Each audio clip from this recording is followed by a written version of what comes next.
अच्छा, बिस्मिल्लाहिर्रहमानिर्रहीम, अस्सलाम वालेकुम।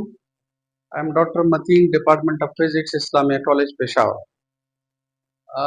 This is lecture number 3 or the same chapter, oscillations, and we are going to do more MCQs. MCQ number 1 है a body in SHM makes incomplete oscillations in 1 second. याद रखिए, oscillations in 1 second का मतलब है oscillations पर second का मतलब है what linear frequency. Oscillations in 1 second यानी ऑसिलेशंस पर सेकंड का मतलब है फ्रीक्वेंसी. कौन सी फ्रीक्वेंसी? Linear frequency. आपको पता है कि लीनियर और एंगुलर फ्रीक्वेंसी में there is a difference. The angular frequency of this motion is, ठीक है. तो if you remember, look at, हमारे पास फार्मूला है टाइम पीरियड बराबर होता है 2 पाई डिवाइड बाय ओमेगा. याद है, ये हमने पढ़ा था. टाइम पीरियड बराबर है 2 pi by omega. Omega means angular frequency, is it? और sometimes this is also called angular velocity. तो t is equal to 2 pi by omega. We are interested in omega. तो ओमेगा बराबर है, this is 2 pi divided by T. अगर आप इसे इस तरह लेके omega is equal to 2 pi and this is 1 over T. What is 1 over T? कौन सी frequency? Linear frequency. This is linear frequency. तो ओमेगा बराबर है 2 पाई और इधर लेके लीनियर फ्रीक्वेंसी. अब हमारे पास लीनियर फ्रीक्वेंसी कितनी है? देखिए, लीनियर फ्रीक्वेंसी हमारे पास है इन ऑसिलेशंस पर सेकंड. तो this is the linear frequency. इसका मतलब है ओमेगा बराबर है 2 पाई और इस f की जगह लिखो n and this is radian पर सेकंड. तो this is the angular frequency of the motion या ऑसिलेटर. तो कौन सा ऑप्शन सही है? ऑप्शन सी सही है.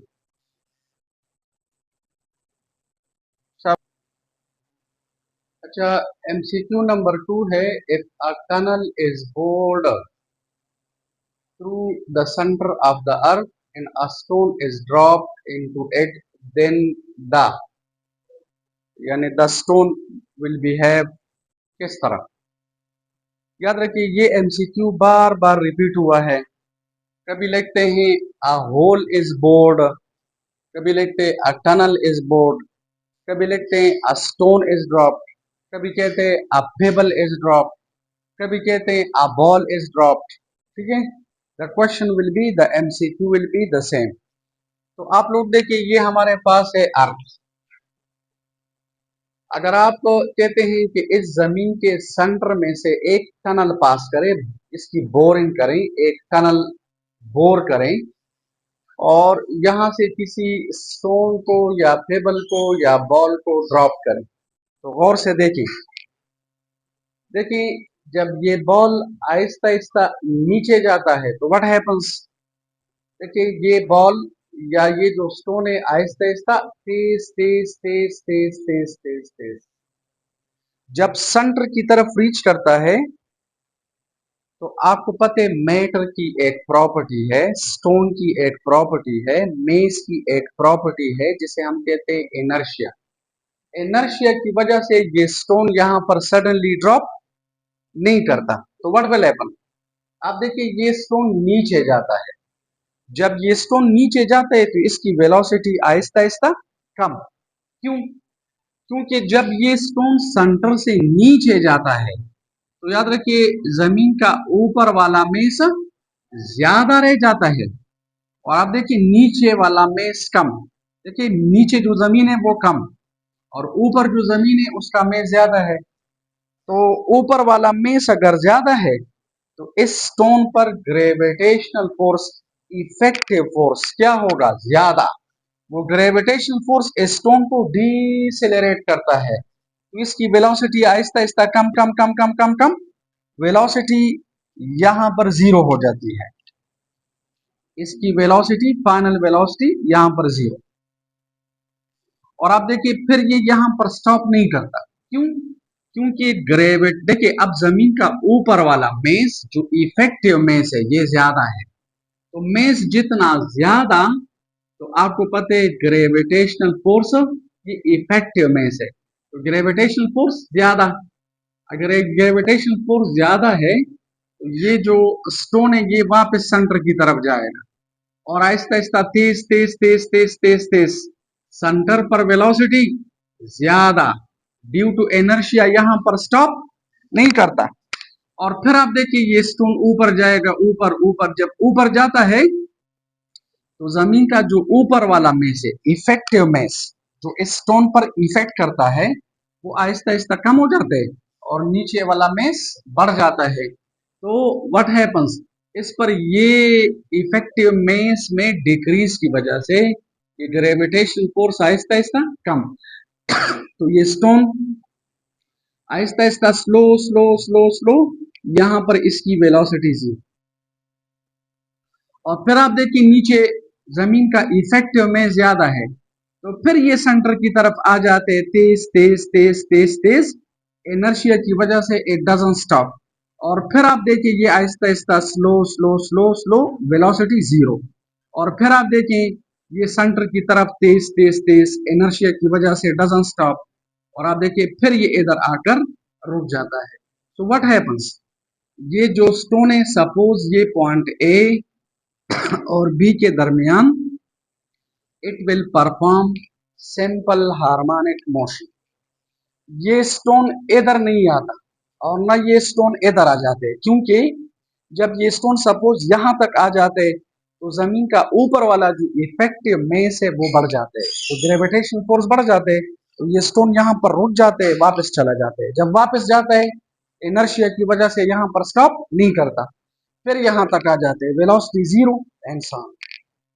तो आपको पता है कि एसएचएम में एक्सट्रीम पोजीशन पर वेलोसिटी 0, एक्सट्रीम पोजीशन पर वेलोसिटी 0, मीन पोजीशन पर वेलोसिटी मैक्सिमम। अगर एक्सट्रीम पोजीशंस पर वेलोसिटी 0 है और मीन पोजीशन पर वेलोसिटी मैक्सिमम है, ये किसका बिहेवियर है? ये एसएचएम का बिहेवियर है। So therefore we can say the stone will perform simple harmonic motion. तो कौन सा ऑप्शन सही है? देखिए स्टोन विल परफॉर्म एसएचएम, तो ऑप्शन सी सही है। लेकिन this is a very important MCQ.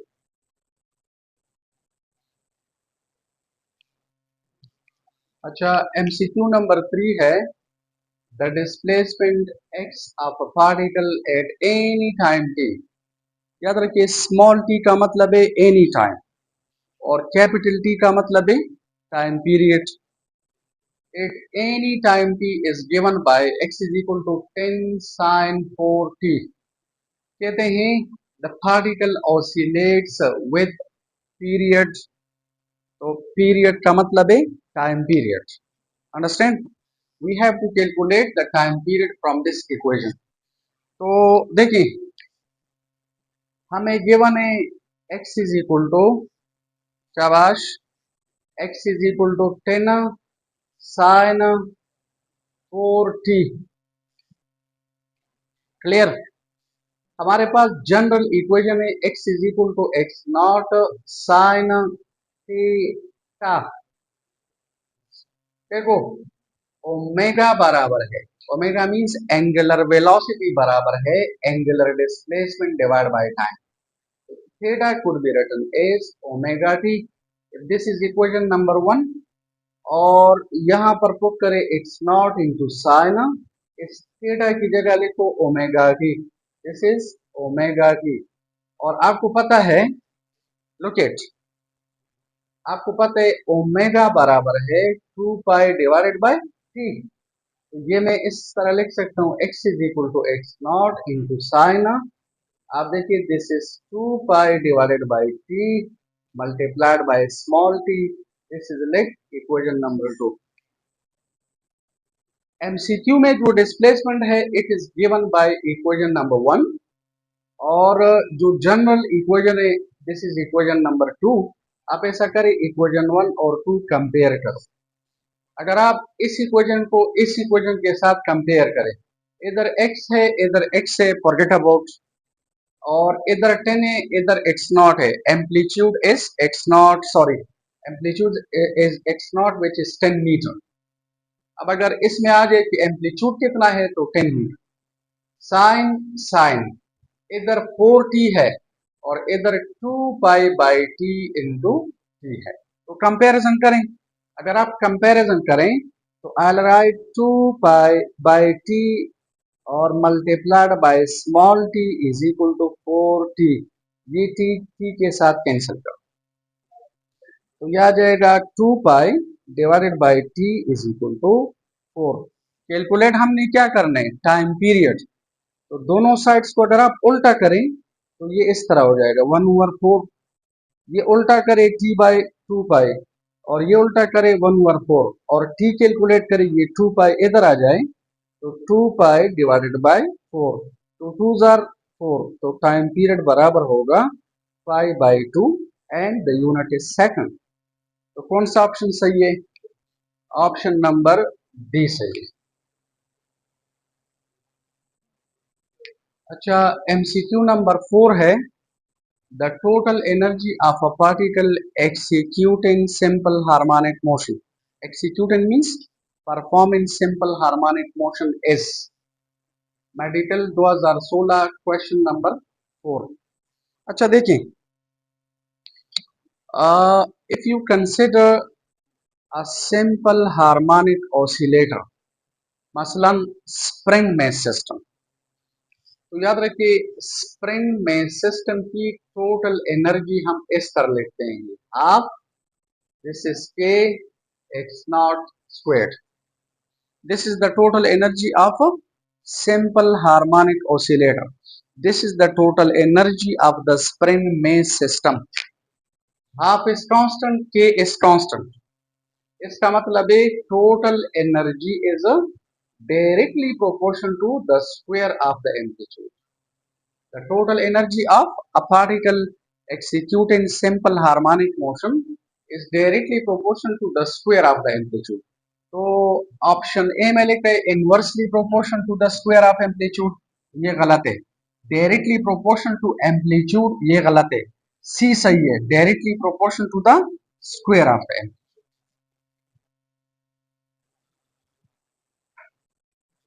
MCQ number 5, याद रखिए this is a very very important MCQ, this is a very important concept, ठीक है।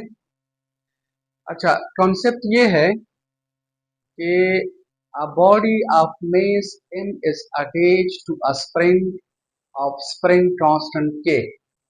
For example, अगर ये हमारे पास एक स्प्रिंग है और इसका स्प्रिंग कांस्टेंट है k, क्लियर, और इसके साथ अगर आप किसी बॉडी को अटैच करें तो what will happen, due to the mass has got a particular weight, और वेट का मतलब है force, and force brings extension in the spring.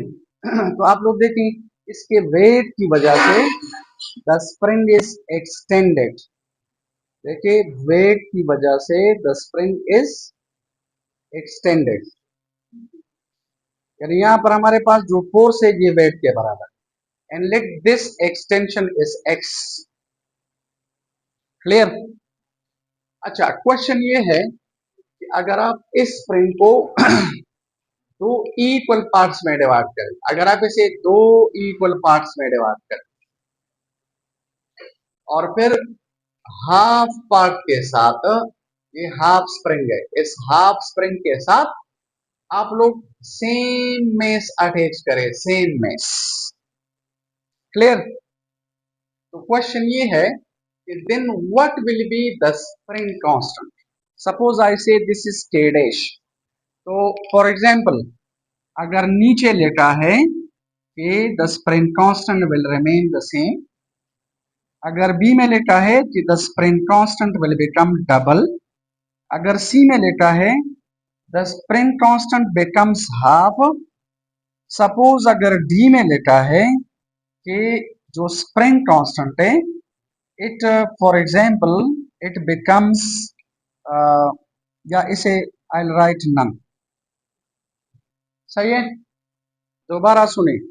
एक स्प्रिंग है, उसके साथ अगर आप किसी बॉडी को अटैच करें तो due to the weight of the body the spring is extended and the extension और द एक्सपेंशन इज एक्स।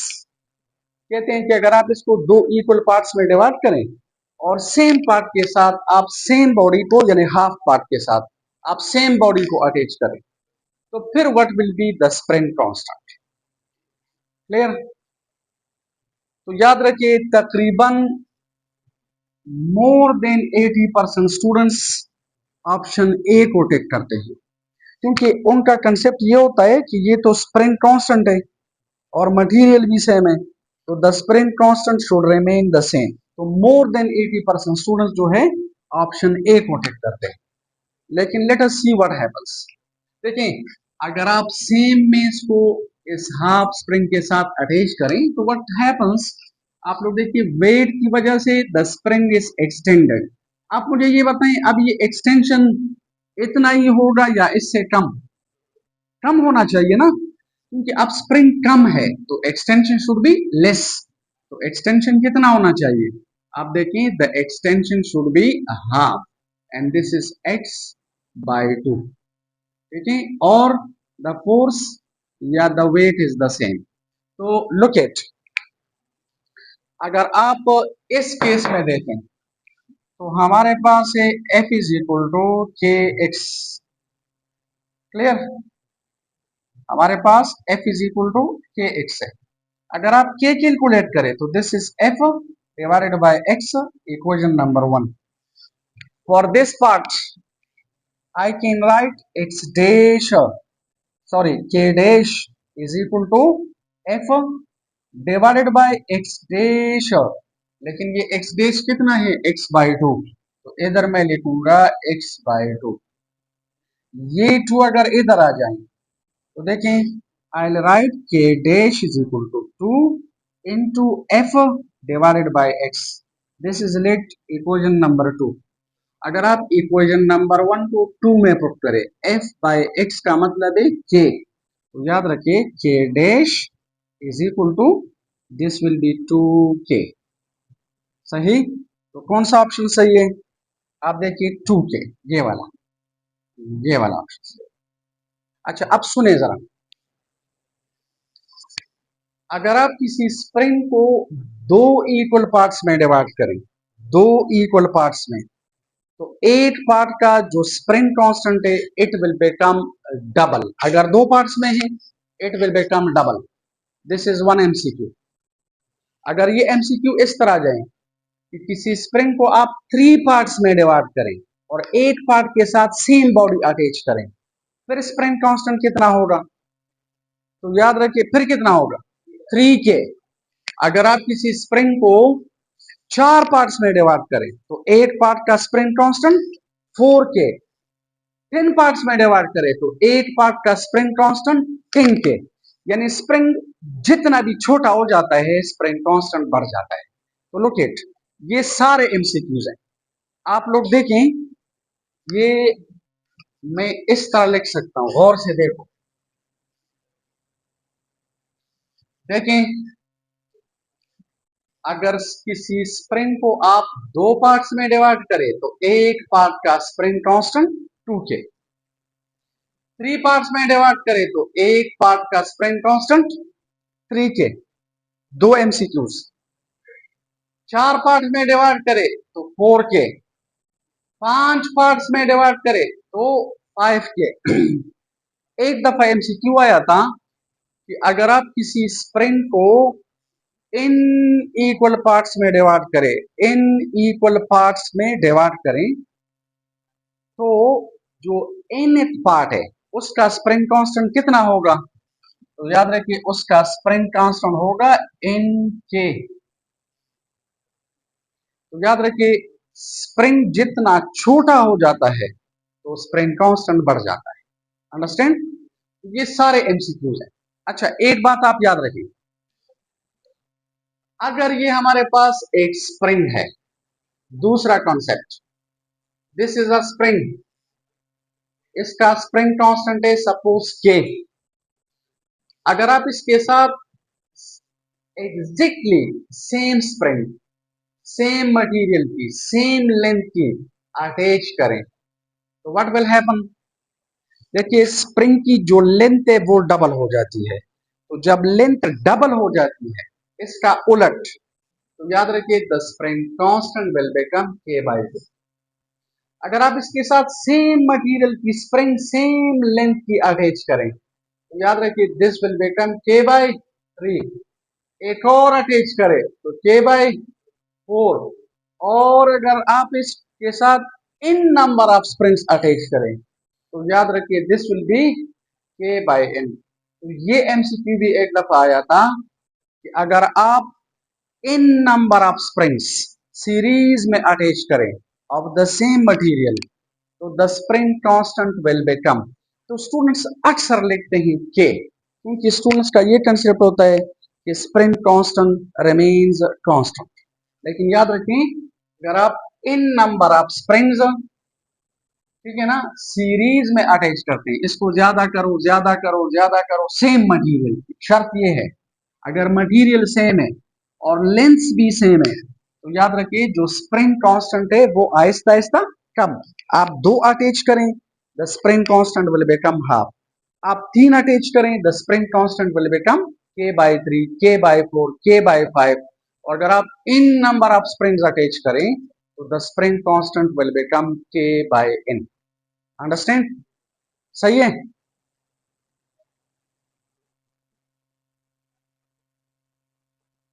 तो स्टॉप कर लेते।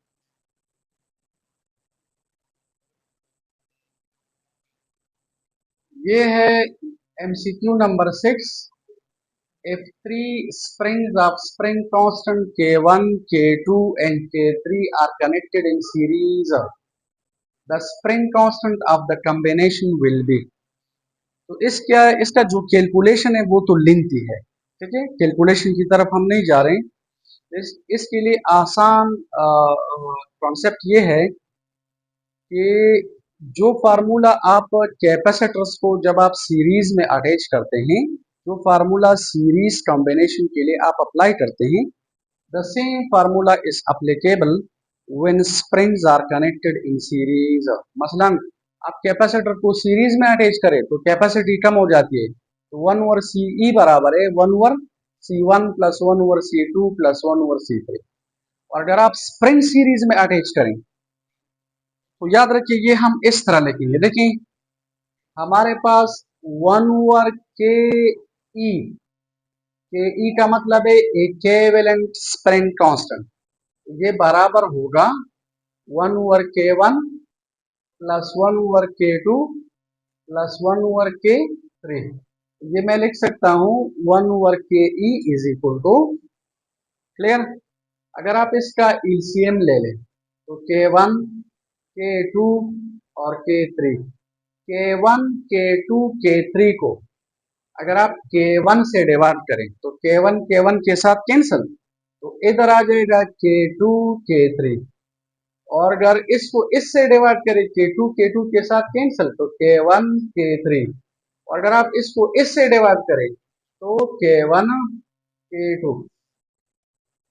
आप गौर से देखें ये 1 ओवर के ई है, अगर आप के ई कैलकुलेट करें तो हमारे पास आ जाएगा K1 K2 K3, उल्टा करो और this will become K2 K3 plus K1 K3 और प्लस K1 K2। तो ये हमारे पास कॉम्बिनेशन का जो इक्विवेलेंट के है it is written like this.